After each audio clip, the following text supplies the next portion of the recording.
Attention, cette fiction se passe dans le sombre univers de Warhammer 40 000, et dans la société plus sombre encore des Eldar Noirs, ou Drukhari, de cruels pillards se nourrissant de la souffrance des plus faibles. Il y est abordé de nombreux sujets sensibles tels que la violence physique et psychologique, la torture et autres actes sadiques. Cette œuvre s'adresse donc à un public averti et adulte.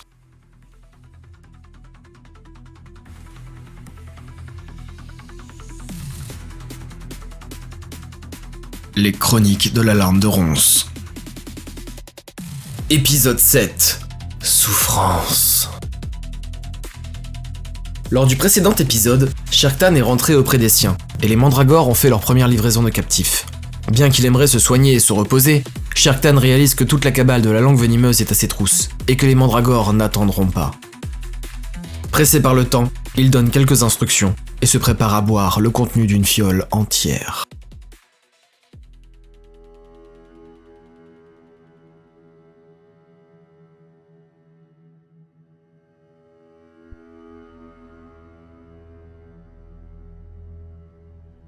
Même le silence était chargé de poussière dans cette pièce. Sherktan entra d'un pas lent dans la chambre sombre.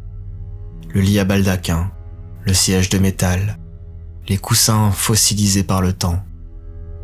Il s'assit sur la couette doucement, comme s'il ne voulait pas déranger, et soupira longuement.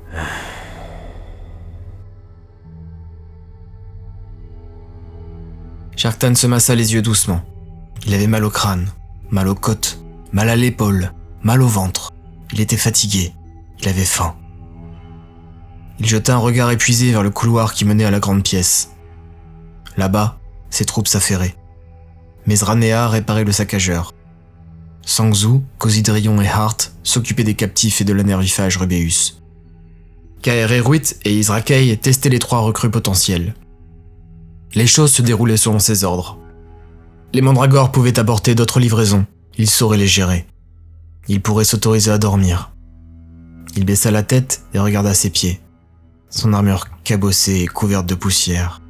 Une bonne nuit de sommeil. Et un bon repas chaud. Oh, et un bain. Un bon bain chaud. Comme cela serait agréable. Il soupira encore, d'un long soupir d'envie, et vit son souffle se matérialiser en une vapeur froide. Il n'était pas seul dans la pièce, bien évidemment. « J'imagine que vous ne pouvez pas me téléporter une baignoire remplie d'eau chaude parfumée ?» demanda-t-il sans se retourner. Derrière lui, une silhouette sombre, uniquement éclairée par des runes verdâtres, l'observait. Elle sourit. « Est-ce là ta dernière volonté, archonge Sherktan, de la cabale de la larme de Ronce ?» Sherktan souffla un rire nasal. Il commençait à apprécier ces créatures surnaturelles. Il releva la tête. 3 autres Mandragores se tenaient debout autour de lui et l'observaient avec un regard de prédateur cruel. « Dis donc, mais vous êtes tous réunis pour le spectacle ?» Il tourna la tête et observa autour de lui. Dans toutes les ombres, des présences se devinaient, mouvantes, presque invisibles. Des regards verdâtres, des mèches de cheveux blancs. « On veille sur toi. N'est-ce pas ce que tu répètes à tout le monde ?» dit une voix spectrale. « Les Mandragores m'obéissent et me servent » imita une autre voix, avec le grain de voix exact de Sherktan. Un frisson de peur parcourut son échine. Il se redressa. Les avait-il courroucés ? Ils n'ont pas besoin de savoir si cela est vrai ou pas, simplement de le croire. Je n'ai pas envie qu'un autre Drukhari ambitieux m'égorge dans mon sommeil et récolte les fruits de mon travail. Aucune réponse. Sherktan regarda autour de lui, mal à l'aise. Elles étaient toujours là. Elle l'observait depuis les ombres, prédatrice. « Il n'empêche que nous avons passé un accord, n'est-ce pas ?» Il attendit. « Nous t'avons proposé un pacte. » Une autre voix ajouta. « Tu ne l'as pas encore conclu. » Sherktan hocha la tête. « Ouais, je sais. On y vient. » Il fouilla dans son armure et glissa ses doigts entre le cou et la clavicule. Il en sortit une petite fiole grise, l'essence d'agonie. Il l'observa, pensif. J'aimerais reformuler ce pacte pour que tout soit bien clair entre nous. » Il tourna la tête et regarda derrière lui. Une mandragore était assise sur le lit, dos à lui, de l'autre côté. Immobile, ses cheveux blancs coulaient sur son corps. Cher continua impassible. « Si je bois cette fiole en totalité, d'une traite, comme convenu, alors vous aiderez ma cabale, immédiatement, même lorsque je serai encore sous les effets de l'essence. Par cela, je veux dire que vous continuerez à m'amener des captifs et des recrues potentiels, mais également que vous guiderez mes troupes dans les dédales de ce repère pour rejoindre d'autres lieux de Comorag et de l'espace réel. Je vais avoir besoin de munitions, de nourriture et de commerce. Trouvez-leur des passages, des portails qui les mènent à leurs besoins, mais empêchez les intrus de pénétrer notre repère. Les autres ne doivent pas découvrir où l'on se cache. » Il eut une sorte de grondement sourd. Il ne sut si cela était une approbation non verbale. Il précisa. « Je veux que ce soit clair. Si je bois la fiole, alors vous intégrez mes forces. Nous travaillerons main dans la main, ma cabale et vous. » « Nous ne serons jamais des esclaves. » gronda une voix spectrale. « Ce n'est pas ce que je vous demande. Je veux un partenariat, une alliance, un pacte entre égaux. » À cela nous acquiesçons. Bois la fiole et le pacte est scellé. Sharktan hocha la tête silencieusement. Il continuait de faire rouler la petite fiole entre ses doigts. Il l'observait avec inquiétude. Il referma son poing dessus, puis se recula dans le lit. La mandragore n'était plus assise de l'autre côté du matelas. Il s'installa bien au centre et cala l'oreiller sous sa tête. Il déroula ses jambes usées et rouvrit le poing. La petite fiole de cristal. Il la débouchonna et la sentit. Elle avait une odeur de sueur rance, l'odeur de la peur et de la souffrance. Il la regarda encore. Tout autour de lui, des dizaines de silhouettes l'observaient en souriant. Il les contempla chacune lentement. Des yeux verts, vides d'âme. Des cheveux blancs tombants. Des runes verdâtres luisantes. Des sourires chargés de dents tranchantes et fines comme des seringues. Une vision d'horreur. Il soupira et regarda la fiole à nouveau. Il aurait aimé se reposer avant, soigner ses blessures, se sustenter, se laver. Il aurait aimé avoir le temps de se préparer. Mais il savait que toute la cabale de la langue venimeuse le cherchait et que les mandragores n'attendraient pas longtemps. Alors, le mouvement sec, comme lorsqu'on se jette dans le vide à contre-cœur, il porta la fiole à ses lèvres et la but d'un coup. Le goût était infect. Il lui brûla la bouche d'une amertume affreuse. Très vite, cette brûlure se propagea à ses gencives et sa gorge. Il voulut tousser, il voulut vomir, mais déjà la brûlure irradiait dans toute sa mâchoire comme une rage de dents, dans sa gorge comme si on l'étranglait, dans son estomac comme s'il avait bu de l'acide. Son crâne sembla se faire transpercer par des lames de feu, son thorax s'enflammait, ses intestins se tordirent dans la pire colique possible, le mal de crâne implosa, ses nerfs prirent feu, et bientôt, il n'était plus que douleur. Il entendit un cri terrible, lointain, affreux, un cri bestial, le rugissement d'un cœur qui se déchire. Et dans les toutes dernières secondes où son cerveau était encore capable de comprendre ce qui lui arrivait, il réalisa que celui qui criait ainsi, c'était lui. Ainsi, il sombra dans des abysses sans fin d'une douleur inimaginable.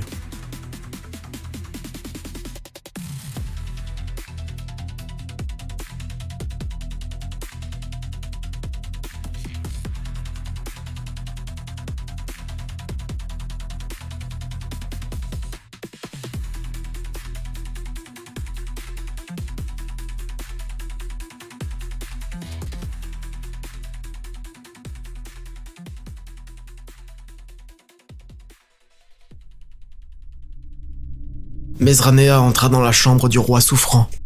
Voilà comment il le nommait désormais. Cela faisait maintenant 25 jours que Sharktan bu cette fiole. 25 jours qu'il se tortillait en hurlant sur le lit, trempé de sang et de sueur. 25 jours qu'il agonisait. Et pourtant, il refusait d'expirer. Hart venait le voir souvent.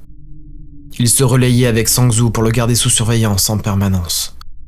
Plusieurs fois, son cœur s'était arrêté. Plusieurs fois, il l'avait fait repartir.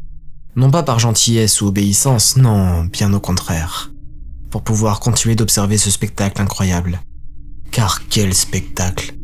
C'était comme une fontaine d'abondance pour tous les Drukhari, une source de vitalité pure, en illimité, un puits de souffrance sans fin. D'ailleurs, aujourd'hui encore, elle n'était pas la seule dans cette pièce. Hart était voûté au-dessus de lui, de toute sa hauteur surnaturelle. Kereruit se tenait derrière la tête de Lee et caressait la tête de Shark Tan avec un petit linge, afin d'essuyer la sueur. On aurait dit un geste d'amour maternel s'il n'y avait pas ce sourire cruel qui fendait son visage et ses deux grands yeux ouverts, écarquillés, obnubilés par les tourments de son archon. Dans les ombres, parfois perchées au-dessus du lit, les mandragores l'observaient elles aussi, et elles le protégeaient, à ce qui paraît. 2 autres guerriers kabbalites se tenaient droit, avec fusil en main et casque sur la tête. Ils se tournèrent vers Mesranea lorsqu'elle entra. Elle s'offusqua de l'idée qu'ils disent quoi que ce soit concernant son droit à être là. Ils avaient été arrachés des soubassements de Komorag par les mandragores. Testés et entraînés par Kereruit et Izrakei, équipés grâce au profit de la toute dernière fiole qui avait été vendue. Tout cela sans avoir jamais rencontré l'Archon conscient. Ils étaient désormais 18 guerriers kabbalites dans la cabale de Shark Tan, et près d'une vingtaine d'esclaves infectés. Mezra se sentait infiniment plus légitime, elle qui avait été l'une des premières recrutées par Shark Tan, elle qui l'avait vu comme ce qu'il était vraiment, un simple Drukhari, un peu plus chanceux et ambitieux que les autres, pas comme ce roi souffrant digne de révérence. Les ignorant, elle avança vers Hart et déclara « A-t-il repris conscience ?» Hart se tourna vers elle de tout son corps, comme un long serpent. Il l'observa sans rien dire, tout en dodelinant de la tête, comme il le faisait sans cesse, comme s'il suivait une mouche invisible du bout du nez. Son visage était impassible, comme d'habitude, car c'était une cagoule de peau écorchée qu'il portait comme un masque. Il répondit enfin, en se retournant vers Shark Tan. Juste quelques secondes. Il a réussi à boire un peu d'eau, mais il est reparti. Si jamais cela se reproduit, dites-lui que le saccageur est réparé. Peut-être que cela le motivera à arrêter de dormir. Kereruit lui lança un regard dur et perdit son sourire. Elle ne dit rien, mais Mezra lut la désapprobation dans son regard. L'ignorant encore, elle continua. Comment se présente la récolte ? Quand est-ce que nous pourrons avoir plus d'essence d'agonie ? Nous avons quasiment tout dépensé en pièces d'équipement, réparations et ressources diverses.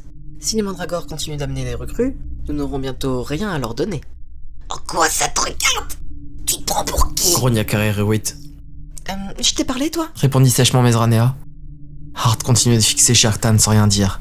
Kereruit dégaina son couteau et le fit tourner entre ses doigts. Elle semblait ivre de violence. La température chuta brutalement et la luminosité sembla s'abaisser. Mesranea leva les yeux. Une mandragore était accroupie sur les barres au-dessus du baldaquin, comme s'il ne pesait rien, et l'observait en silence de ses yeux verts. Elle eut un frisson de peur. Elle baissa les yeux et regarda Kereruit. Celle-ci observait aussi la mandragore. Elle détourna le regard et rangea son poignard. Hart parla enfin. La nerviphage Rubeus met de nombreux mois à arriver à maturité. Et le processus de distillation est un processus lent et complexe. Nous n'aurons pas d'essence à vendre avant la fin du cadran, au minimum. Quoi ? Et on fait quoi en attendant ? On reste ici à tourner en rond ? Hart se tourna vers elle et sourit largement. On profite du spectacle. Et il se tourna à nouveau vers Shark Tan, qui convulsait de douleur sur le lit. Mesranea soupira et observa le roi souffrant.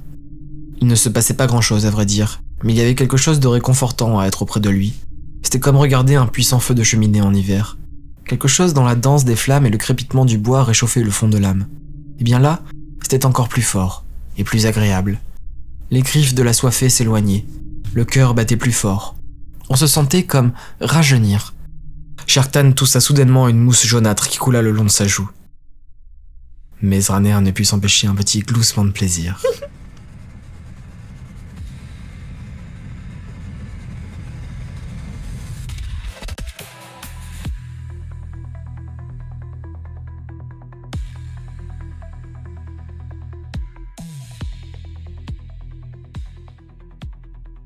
Une pièce métallique, froide, grise, sombre. Un lit miteux, un homme, dedans, dormant. Une femme, humaine, debout devant un placard, rangeant précipitamment des boîtes. Elle est vêtue d'une combinaison de travail. La scène est vue en contre-plongée. Il est petit. Sharktan est un enfant. Un petit blip électronique, et la porte glisse sur le côté. Une silhouette se tient dans l'encadrure. Un monkey, un humain, un arbitresse. Sharktan ne sait pas comment il le sait, mais il le sait. Pendant une seconde, il se souvient qu'il est Sharktan, que ce n'est qu'une autre de ses visions, de ses souvenirs douloureux inscrits dans le distillat de la plante. Il ouvre les yeux, chargé de larmes. Tout son corps est un océan de feu et de douleur. Il a l'impression que son squelette cherche à sortir de son corps, que ses muscles se liquéfient, que quelque chose le ronge de l'intérieur, qu'on lui perfore le crâne, que ses dents sont en train de pourrir. À travers sa vision chargée de larmes, il voit la silhouette d'un Gary Kabelite penché sur lui, casqué. Il ne le reconnaît pas. Parce qu'il ferme les yeux, il est à nouveau dans ce hab-bloc humain. Il est à nouveau un enfant manqué. Son père dort, sa mère est devant le placard, et la porte vient de s'ouvrir. C'est un arbitresse. Il ne sait pas très bien ce qu'est un arbitresse, mais il sait que c'est une mauvaise nouvelle. Il ne faut pas les contrarier. Il a une énorme armure de cuir et de métal, et une masse énergétique dans la main. Son crâne est masqué par un casque qui ne laisse que la bouche visible. Une large fente horizontale cache ses yeux. Sharktan a peur. L'enfant qu'il est dans ce souvenir qu'il est en train de revivre a peur. Il hurle. Mais il n'hurle pas dans le souvenir. C'est la femme qui hurle. Elle hurle en se retournant. L'homme dans le lit se réveille. Rebecca Oshiza, épouse Burino, résident au 35 F 348 65. Employée cuisinière à la cantine centrale du secteur 35 F, déclare l'arbitresse. Un silence de mort tombe. Cela ne ressemblait pas à une question, mais la femme bafouille doucement. Oui. L'homme dans le lit se lève, il pose sa main sur l'épaule de Sharktan, sur l'épaule de l'enfant. Il sent sa peur, il sent aussi toute la douleur de son véritable corps, tandis que ce cauchemar de ce souvenir humain se déroule dans son crâne martelé. Vous êtes accusé d'avoir volé dans les stocks de votre frigo, ainsi que d'avoir revendu de l'amasec de contrebande non conforme à la législation 6589 F, article 67, continue l'arbitresse. Par conséquent, vous êtes destitué de votre statut de citoyenne et devez être conduite au secteur de réattribution de rôle pour dissidente. Puisse l'empereur avoir pitié de vous. Et il entre dans la pièce. Sharktan pleure, il a si peur. Son père lui lâche l'épaule et avance vers l'arbitresse. La femme bafouille. Non, je vous en prie, mon fils était malade, je voulais simplement qu'il survive. Son frère avait succombé, alors je ne voulais pas que... Laissez-la, je vous en prie, arrêtez hurle l'homme. L'arbitresse a un mouvement de recul. Le champ énergétique de sa masse s'allume. Franz, non! Hurle la femme. Sharktan a si peur, il a si mal. Ne la prenez pas! Prenez-moi! C'est moi qui ai revendu l'amasec! Hurle l'homme. Reculez! Hurle l'arbitresse en le pointant de sa masse énergétique. Puis il se tourne vers la femme et lui attrape le poignet. D'une main, il lui retourne le bras, la forçant à se tourner sur elle-même et à se plier en deux. Elle hurle de douleur. Sharktan se lève. Il est si petit. Il n'atteint même pas la hanche de l'arbitresse, mais il court vers sa mère. Reculez! Crie encore l'arbitresse alors que Sharktan avance vers sa mère. Mais Sharktan ne ralentit pas. Il sent le danger. Il aimerait ne pas le faire, mais il n'est pas Sharktan. Il est cet enfant, ce souvenir de Monkey qui ne contrôle pas. Kayon, non! Hurle son père et il se jette entre lui et l'arbitresse. Celui-ci tient la femme d'une main et voit l'homme avancer vers lui. Il se raidit. D'un mouvement vif, il envoie la masse énergétique vers l'homme qui s'interpose entre l'enfant et lui. La masse lui percute le côté du crâne dans un coup de tonnerre, envoyant un flash de lumière blanc. Sharktan est aspergé d'un liquide. Il réouvre les yeux un instant. Il n'est plus dans sa vision. Il est sur le lit et il souffre tellement, il n'en peut plus. Combien de temps s'est passé? Il n'y a qu'une silhouette sombre près de lui, une silhouette terrifiante aux yeux verdâtres qui le fixe. Il referme les yeux. Par terre, l'homme.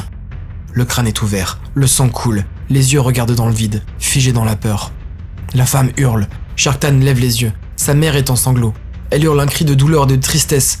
Son père est mort. Sharktan l'a compris. Il est peut-être petit, mais il l'a compris. Il est mort à cause de lui. Il aurait dû rester assis. L'arbitresse repart avec sa mère qui hurle. Sharktan la regarde partir, impuissant. Il est si petit. La porte se referme d'un coup sec avec un petit bip. C'est désormais affreusement silencieux dans cette pièce. Il est seul. Non, il baisse les yeux. Le sang coule du crâne de son père. Il est seul avec le cadavre de son père. Il tâche ses chaussures. Sharktan le regarde, immobile. Il a si peur. Il est si triste. Il a si mal. Il cligne des yeux. Un visage est juste devant lui. Un visage affreux. Comme si quelqu'un avait un masque de chair agrafé sur sa face. Une femme est à côté. Elle a le visage brûlé, défiguré. Une femme Drukhari. Il n'est plus dans la vision. Il se souvient et il souffre toujours autant. Kaer ? Oui, maître. Répondit-elle en souriant. Pendant une demi-seconde, Sharktan est heureux de ne pas être cet enfant humain. Il n'a pas vécu cela. Lui dit le Drukhari masqué. Il a si soif, si mal, cette douleur est inimaginable. Il aimerait en mourir, même son âme est brisée. Il repense à ce père et à cette mère qu'il aimait tant et qui sont morts. On porte quelque chose à ses lèvres. Il tente de boire. Il a si mal. Sachez que le saccageur... Le liquide qui entre dans sa bouche est comme de l'acide. On essaie de le tuer. Il crache, et c'est comme s'il crachait ses viscères. Il a si mal, il aimerait mourir. Il sent comme une main se resserrer autour de son cœur. Une main démoniaque, surnaturelle. Une main d'une puissance inimaginable. Et elle lui souffle à l'oreille.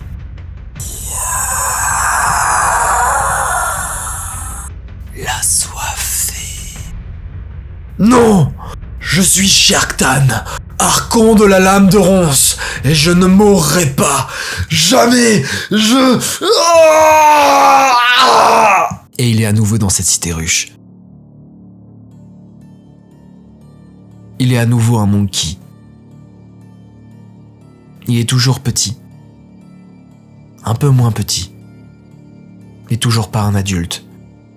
Il a froid, il a faim, il est fatigué. Il marche avec d'autres humains.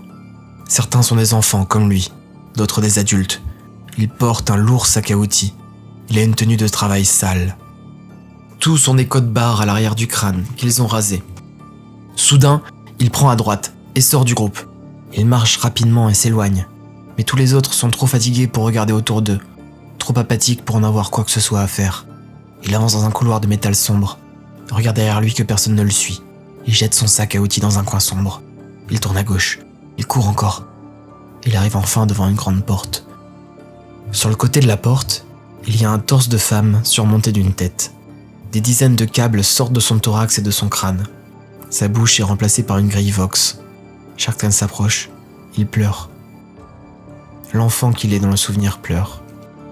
Le morceau de femme parle d'une voix métallique. Accès à la réserve de la cantine du secteur 35F. Veuillez décliner votre identité et vos codes passe. Sharktan pleure. Il s'approche du visage de la femme. Il essaie de parler. Bonjour. Bonjour, maman. Et il éclate en sanglots. Il lève la main et caresse sa joue, froide, cireuse. Joyeux anniversaire. Mot de passe erroné. Veuillez décliner votre identité ou vous éloigner. Sharktan est dévasté. Il sent son cœur se flétrir de tristesse, d'une souffrance infinie. Comme jamais il n'a souffert. Il pleure et continue de caresser la carcasse de femme au mur. À travers ses larmes, il voit le visage de cette femme à moitié machine. Elle répète « Mot de passe, bonjour maman, incorrect. Mot de passe, joyeux anniversaire, incorrect. Veuillez décliner votre identité ou vous éloigner. » Mais sur son visage, de ses yeux vitreux presque gris, des larmes coulent aussi. Au fond de sa voix métallique, un petit trémolo se fait ressentir. Et cela dévaste encore plus le petit cœur de Sharktan. Sauf qu'il n'est pas cet enfant. Il est Sharktan. Un Drukhari qui se nourrit de la souffrance des autres et des émotions fortes. Et ce n'est pas sa souffrance. Ce n'est pas sa mère. Il n'est pas un monkey. De la tristesse infinie de cet humain, il se nourrit. De la souffrance extrême de ce mouvement vécu, il se régénère. Dans un spasme et une inspiration brutale, Sharktan se redressa sur le lit. Il avait toujours aussi mal, et il n'avait pas un centimètre cube de sa chair qui ne ressentait pas une coupure, une brûlure, une torsion et une infection à la fois. Mais assis dans le lit, le souffle court, les dents serrées, Sharktan restait conscient. Il luttait pour ne pas refermer les yeux et se rallonger. La douleur qu'il ressentait était toujours inimaginable, mais il était désormais plus fort qu'elle. Il la dominait. Il se dominait. Il redressa la tête et regarda autour de lui. Il y avait des silhouettes, des gens, des mandragores dans les ombres, des guerriers kabbalites en armure grise sombre qu'il ne reconnaissait pas, une femme Drukhari qu'il observait, Mesranea, un autre qu'il connaissait, Sang Tzu. Celui-ci ouvrit la bouche en souriant. Scratch, vous êtes... Le son lui vrilla le tympan d'une douleur indicible et provoqua une telle sensation de haine qu'il lança son bras vers le cou de Sang Tzu et planta ses doigts directement dans sa gorge. Ses ongles longs et tranchants perforèrent la peau blanchâtre du Drukhari surpris, qui se raidit mais n'eut pas le temps de bouger. Consumé par la haine, Shere Khan resserra sa prise autour de la trachée et tira d'un coup sec, explosant la gorge de Sang Tzu dans un jaillissement de sang qui l'aspergea de ce liquide chaud et agréable. Pendant une demi-seconde, la douleur et la surprise de Sang Tzu atténuèrent la douleur de Shere Khan. Le silence le réconforta. Il se revoit en tant qu'enfant humain, dans ce souvenir qu'il avait vécu, aspergé par le sang de son propre père, mort par sa faute. Un instant, il manque d'être enseveli sous la tristesse, la culpabilité, la douleur extrême de ce monkey. Mais sa soif de souffrance Drukhari prend le dessus et le nourrit. Elle l'alimente suffisamment pour qu'il ait la force de rester conscient et de gronder, les dents serrées. Je t'avais dit d'arrêter de dire Scratch ou je t'arracherai la gorge. Les mains sur son cou ouvert, dégoulinant de sang et de chair, Sang Tzu partit en courant de la pièce, les yeux exorbités de terreur. Le sang coula sur le visage de Shere Khan jusqu'à ses lèvres. Il passa sa langue pour en lécher les gouttes, chaudes et ferreuses. Il respira difficilement, tentant de garder le contrôle sur cette douleur, comme un cavalier qui s'accroche sur une monture folle lors d'un rodéo. Devant lui, Mesranea le regardait avec un grand sourire, encadré par ses 2 cabalites casqués. Croisant son regard chargé de haine et de douleur, elle inclina la tête vers l'avant dans un mouvement de référence et lui siffla. Bon retour parmi nous, maître Shere Khan.